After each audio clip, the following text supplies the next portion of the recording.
I'm Carla Reeves, and this is Differently, a podcast where we explore the ins and outs of what becomes possible when we're willing to think, do, and show up differently to the moments of our everyday lives. Today, I'm talking to Holiday Manning. Holiday's a mom of two beautiful, incredible girls. She's a jewelry designer. She's a jeweler. She repairs jewelry. She's a silversmith. She's a creative entrepreneur at heart, and she's the founder of Solely Jewelry.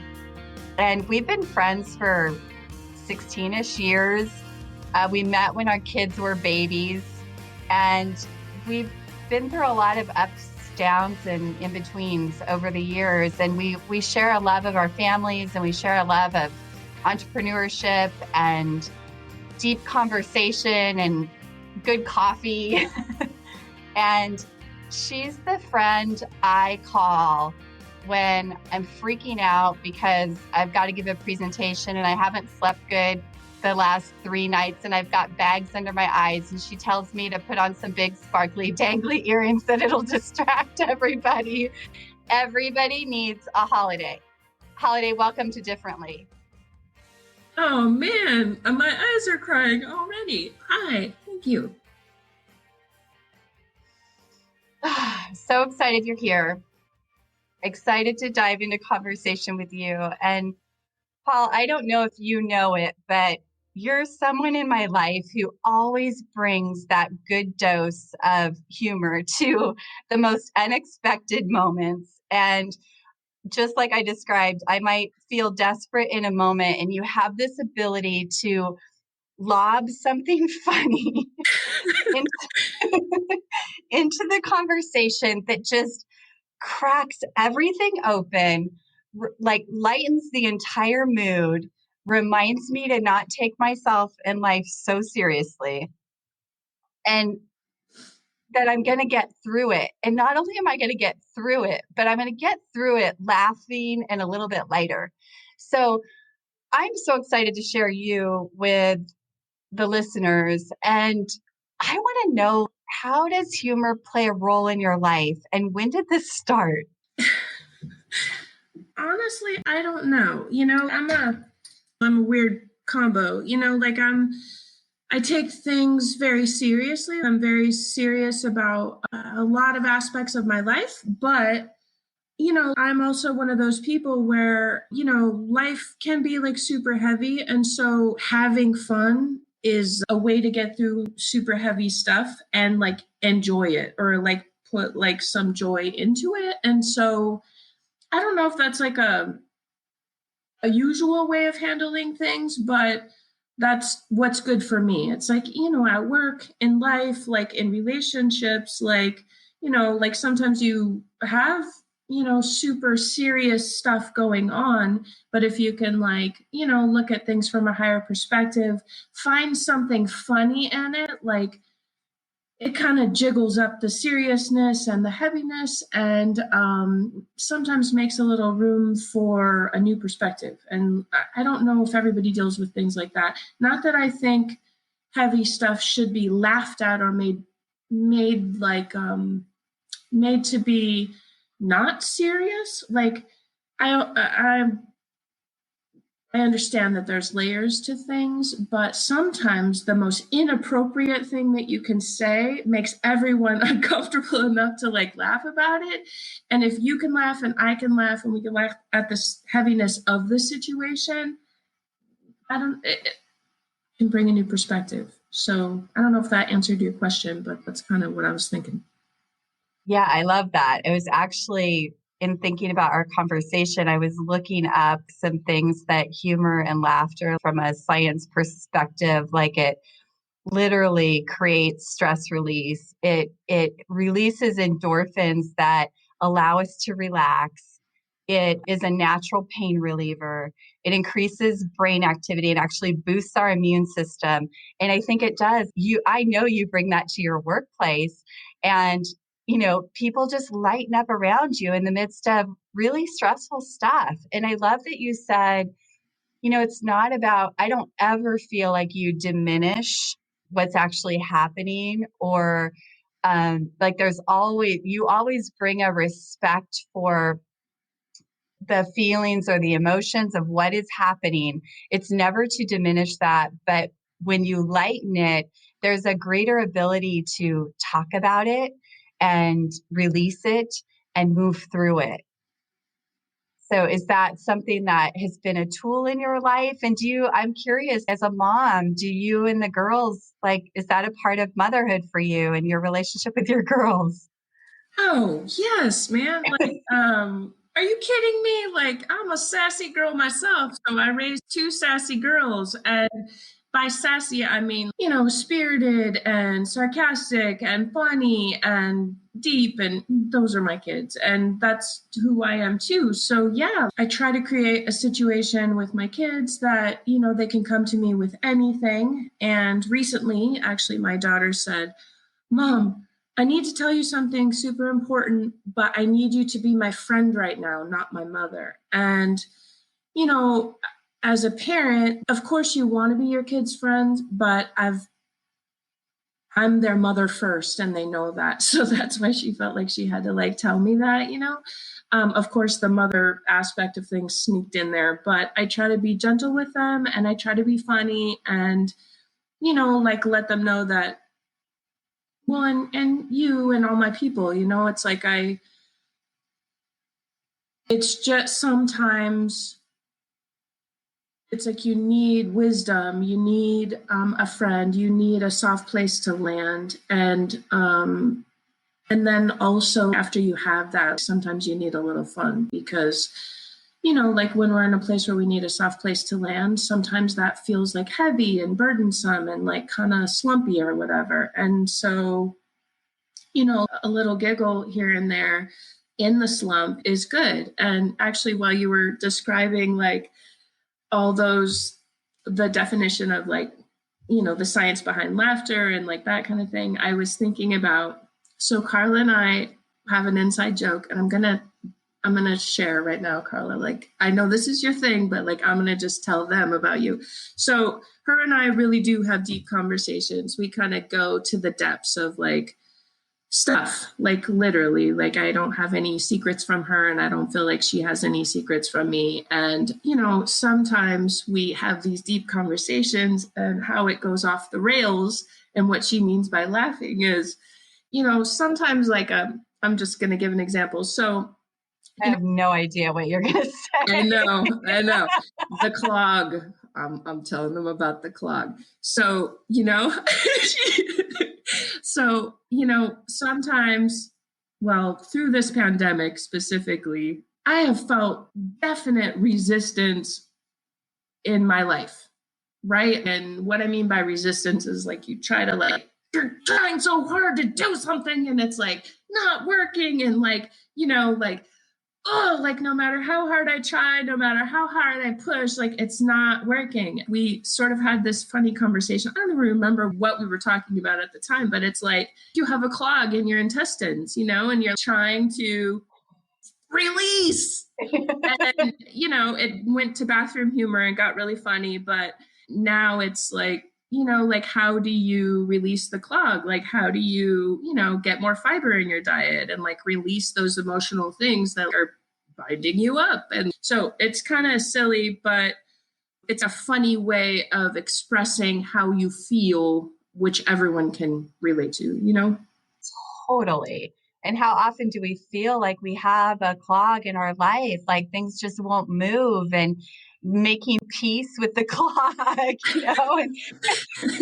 and dealing with the gurgling, the aching, and the elastic waistband clothing that you have to wear. And it's a whole thing. So this is exactly what I was talking about.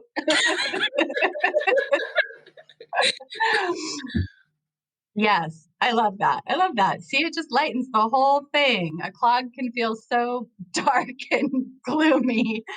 But when you bring bathroom humor into it, it changes the whole perspective. Exactly. I love that. There's a quote by Mark Twain that says, I lived a long and arduous life, and 90% of it never happened. So what does that mean to you?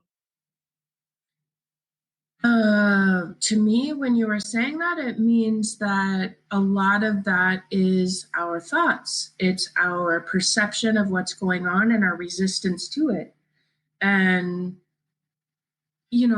that's not being present. That's being in your mind somewhere else, internally having an argument about the situation, or like a complaint, or a just a non-acceptance of what's right now in the moment. Like, that's what I mean. And I'm guilty of that. Like, I'm an Aquarius, I'm an air sign. I intellectualize everything, and I can really like sift through the meat of things.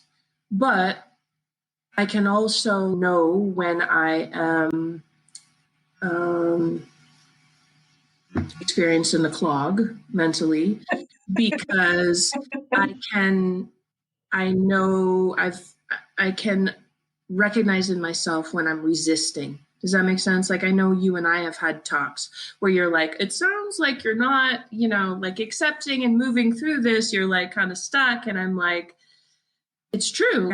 I can Yeah. resist. I can resist. I can hang out in discomfort and resist. And then I get sick of that and I have to keep moving. And that's what I was thinking when you said that.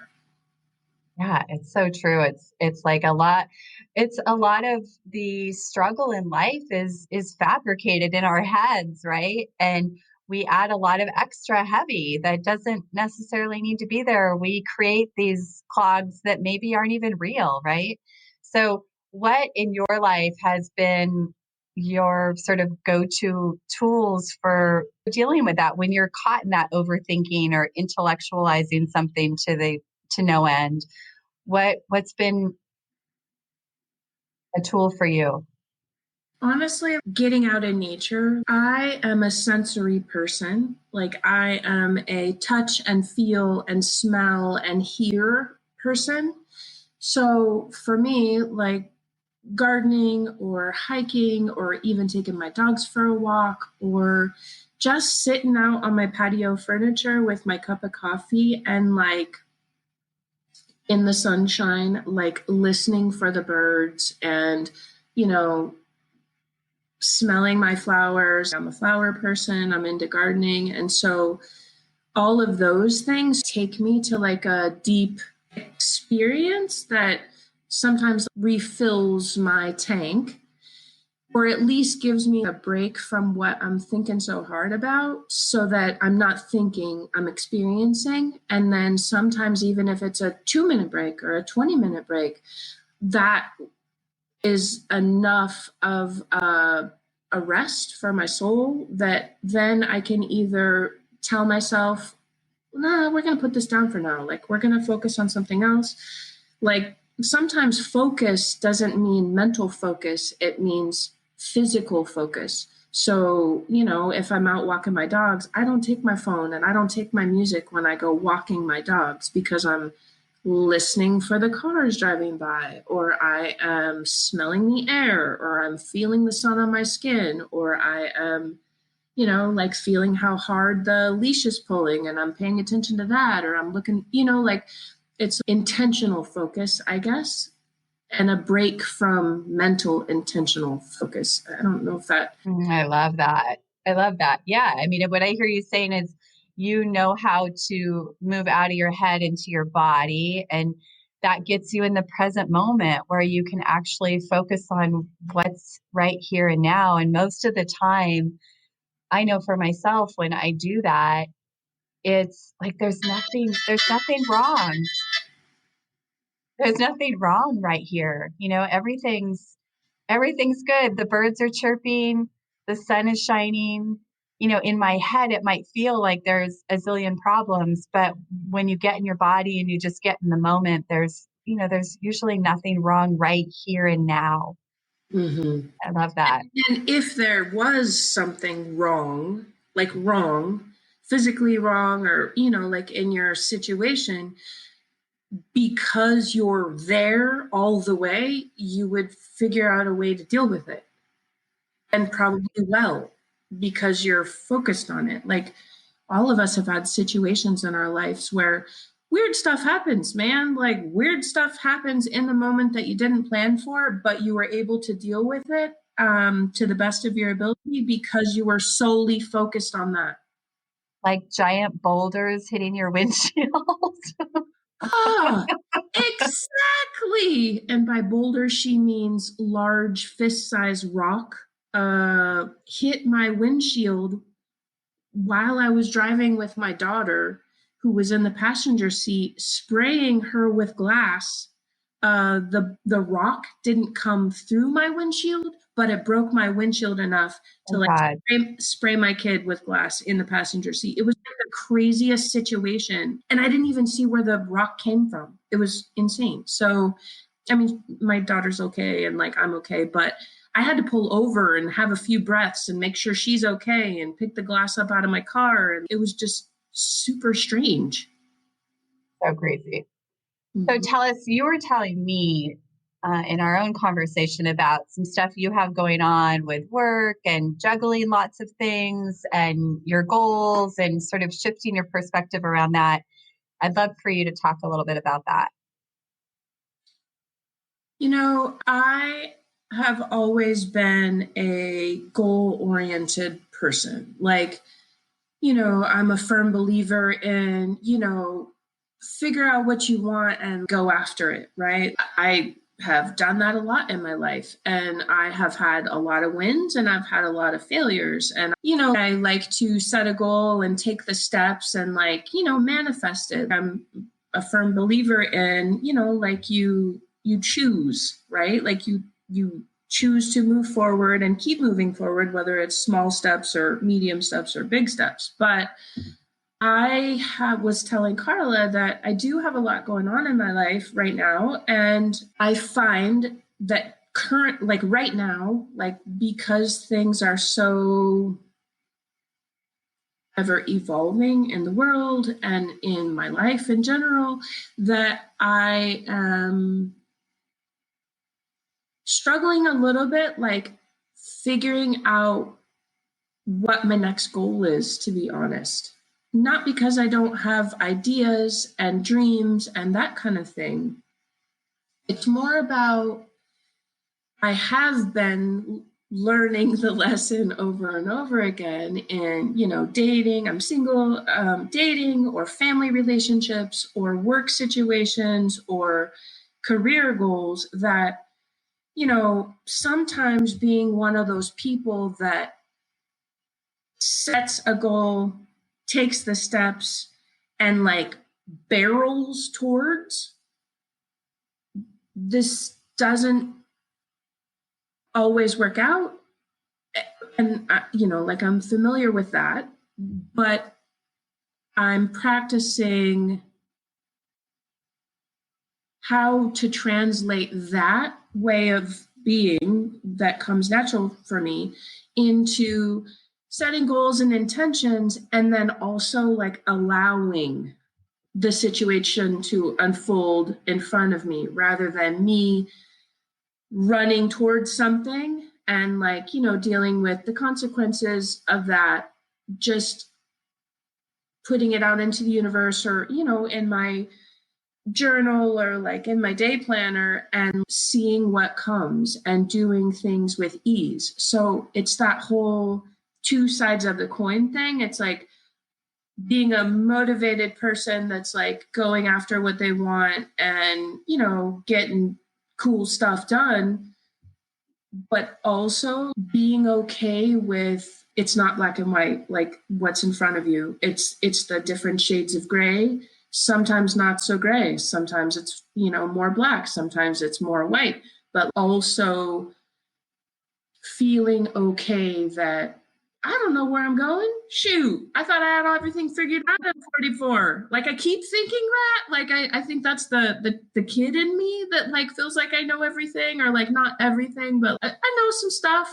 And what, you know, Carla and we've talked about is it's like the older you get, yeah, you've got wisdom, but also you don't have everything figured out. I keep getting that lesson more and more. And Also, because I don't have everything figured out, how to graciously maneuver through that is an interesting thing to be aware of and to learn. And, not always do I float through life with grace and ease. Sometimes I barrel through with my fist ablazing and my words coming out with fire and my hair looking crazy. And, but, but also like, I'm really good at having patience and love and a soft place for other people. But sometimes there aren't other people around to be gracious and loving and soft for me. And so I'm practicing being that for myself. And, those are things that we hear a lot about. But for me, I have to do silly things for myself, like try a new, I drink herbal tea at night before I go to bed, like try a new brand of tea or, splurge on a new fingernail polish. Or, if I'm really stressed out, like if I'm finding myself like telling other people that I'm really stressed, like, oh, my back hurts, like whatever. Okay, well, there's that, but then there's the responsibility of what are you going to do to get your back from not hurting? Well, go to the store and get more Epsom salt because you ran out, to run your bath, to like, there's, I'm trying to pay attention to if I have a complaint or a need or a want. Sometimes, these times can be lonely and you can feel like a island. And so if I'm an island, what do I need on the island? And like, I have to do those kindnesses for myself, and sometimes we think that's self-indulgent and it's hard because we're always thinking about other people. We're kind of programmed and encourage that. But truthfully, if I'm not good, I can't go be a badass in my life. And like, I know we're hearing a lot about that, but it's really true. If you're not getting enough sleep and you're not, calm on the inside, it shows no matter how hard you're trying to cover it up. If you're vibrating on the inside at like a low level, other people's chemistry, vibration, intuition like picks up on that. And so you're not gonna, you know what I mean? Like you can't pull that off. Like dangly earrings don't cut it. Well, dangly earrings are a quick fix and, super thick foundation for the under eye. Yes. Sometimes we need a super tight ponytail to like make our face feel like it's stronger. I mean, there are things, a new perfume, some fingernail polish. These things just, it's more for you. Like, don't you have you're wearing your dangly, sparkly earrings if you're bedraggled and like, run through the mud a little? Like, it feels nice to put on some pink and like totally a bright color. Yeah, like it's silly, but it's true. It's been so beautiful to watch you over the years because I think one of your gifts is really seeing when someone's cup is empty or when my cup is empty or one of our other friends. And you're so good about reminding us of that and me of that to make sure you're filling your own cup because you can't pour from an empty cup. And it's been beautiful to watch you do that more and more for yourself. And I think that's something you're really good at doing. There's so many things that you said that I want to go back to, but one was this idea of goals. And what I heard you saying was you're learning to be maybe less attached to outcomes, perhaps. And I know for me, years ago, when we were first doing entrepreneurial stuff side by side, and I would get so attached to a goal or to an outcome and literally be so attached to it that and then miss the outcome or the expectation I had and completely miss what actually happened. And oftentimes that was even better. But because I was so fixated on having it go a certain way, I missed how it actually went. And can you relate to that too? Oh, heck yeah, man. Like if I just talked about my, path in jewelry, like I like to say it's been a windy path. I started off making jewelry at 15 for, crushes in high school. Like I, would give people gifts and, that's how I start. I was poor. And so it's like, I could make you something. And literally I had no idea that jewelry was going to be the thing that like stayed with me. And so that's how I started. And then I, over the years, like learned more and more and like sold and, had dreams of like designing lines for big companies. And, I wanted to be a designer and like be known for that. And like, I had all these like barometers of success. And I had a lot of failures. Like, none of those dreams that I had years ago worked out like I thought.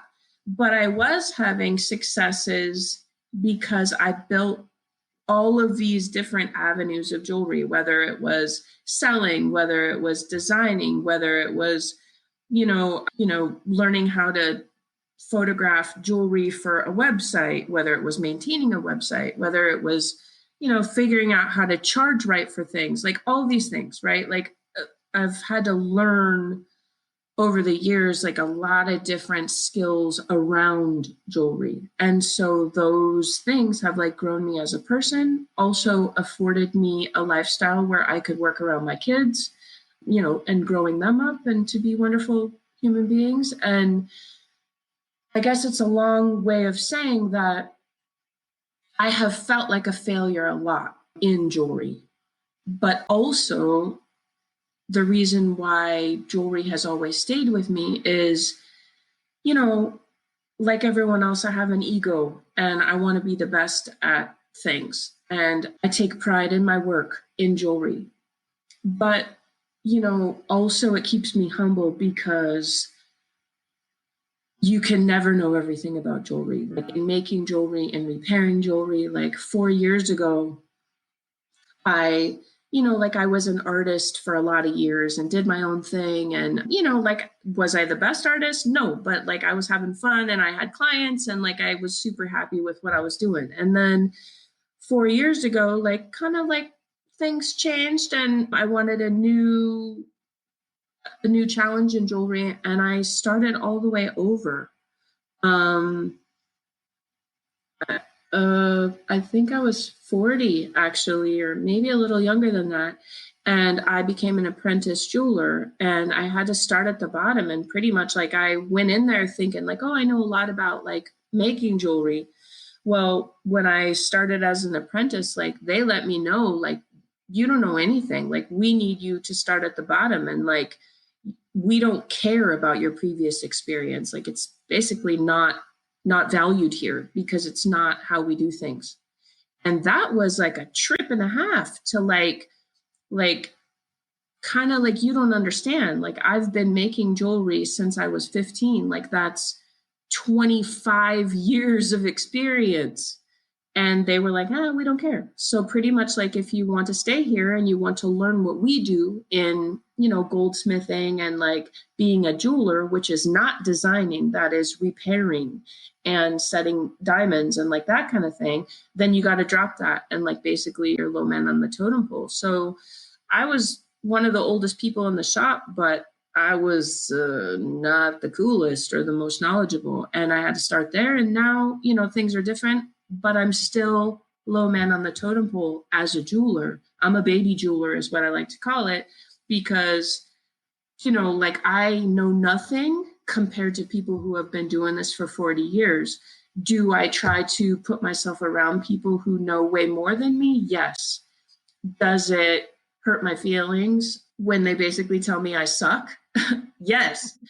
But when you're around people that know way more than you, who are willing to help you or show you, it builds you in a different way. Like it makes you, I always have to look at myself and I have to check myself because, sometimes when people tell you you suck, And I don't mean they're literally telling me that I suck. I mean that, like, that's how it feels. It feels like, hey, you're 44. You suck at this. We're way better. Listen to us. And I'm like, I don't want to, but I need to. And, you know, I kind of have an attitude. And so I'm funny at work because I'm sassy. Like, I'm like, oh, could you just show me how to do it? But, like, don't be a jerk about it. And they're like, well, we have to be a jerk about it because you're a jerk and you don't listen. So it's like a funny, I'm grateful that I can be around people who know more than me and who are willing to help me. And I try to be gracious to them. But it's a tricky tightrope to walk and continually walk. And sometimes I get upset because I wanna know more, but this is not something that you can learn fast. Like, it's not fast or easy. It's you have to, somebody can tell you how to do what I do, but that's not all there is to being a jeweler. They can verbally tell you, but they are doing things with their hands. There's a tightness of tightening a stone. There's a feeling, there's a heat thing, there's a danger element, there's like a lot of components to being a jeweler. And I'm sorry, I'm going into that, but I'm just trying to express that I can be a badass in the rest of my life, but at my job, I'm a baby jeweler. And I don't like that, but I do like it also because it keeps me interested. It keeps me humble. It feeds my soul in a way that it continually reminds me to be patient. And I think that was a super long story. And comes back to, I can have dreams and I can have goals in my life, like as a jeweler, right? Like, Carla, you know, like, it's like, I want to be good at it. I've worked really hard to, like, gather tools and equipment and knowledge, but I'm a baby jeweler and I have to be patient, and I can have goals. I would love to work for myself someday, or more than I do now. I would like to be the badass in the shop, but it's okay to be humbled.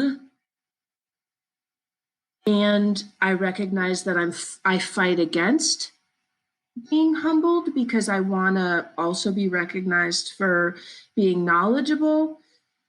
And you know, it's not that I'm disrespected or anything. I'm being funny about that. Like, they respect me and I respect them. But it's that whole, for me, I'm sassy and I'm a strong-willed person. And I have a very strong opinion about things usually. And go ahead. I love that you're that, and that you're willing to be humble and slow down, and just listening to you, my whole being just slowed down and just reminded me of the importance of, when you're a high achiever and when you're goal oriented, there's, often like a speed and a velocity and an urgency that we feel. And you're reminding me of how important it is to also slow down. And sometimes we have to slow down to speed up. And sometimes we have to let go of what we thought was going to be to make space for what is going to be, And I love all of that. And I also heard you say, like, this idea of lightening up and releasing pressure around how we thought things had to be or how things had to look. And you're so good at, like you said, kind of stopping to check yourself and look at what is working and what there is to be grateful for, and releasing that pressure. I feel a lot of gratitude for, like, where I'm at. I'm not taking it for granted. And I really don't know where I'm going, honestly. Like, I don't have, like, a clear picture of, where I'm going or who I'm going with, but I'm doing the best I can with the tools that I have in the life that I'm living. And I'm confident that I'm going to land on my feet, because I always do. I really do. So, yeah. I love that. Thank you. So if listeners want to find out more about you and what you're doing, where can they find you? I'm on Facebook and Instagram. Personally, you can find me at Holiday Manning, or professionally, soulijewelry.com. SOLIJEWELRY.com. Sometimes I sell jewelry, other times I do custom work. Right now I'm sort of focusing on repairs. So if you got broken jewelry, I'm your gal, I can help you out. I love that. Paul, thank you so much from the bottom of my heart. I absolutely love you, and I know people are going to take so many gems from everything you shared. Thank you for having me.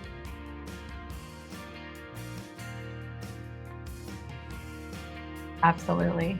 See ya. Thank you for tuning in to this episode of Differently. I hope it stirred your thinking, and I invite you to take one inspired action from something that stood out to you. If you want to hear more conversations like this, hit subscribe on your favorite podcast app, and please help us spread the word by sharing this podcast with people you know. Remember, new episodes drop weekly. See you next week.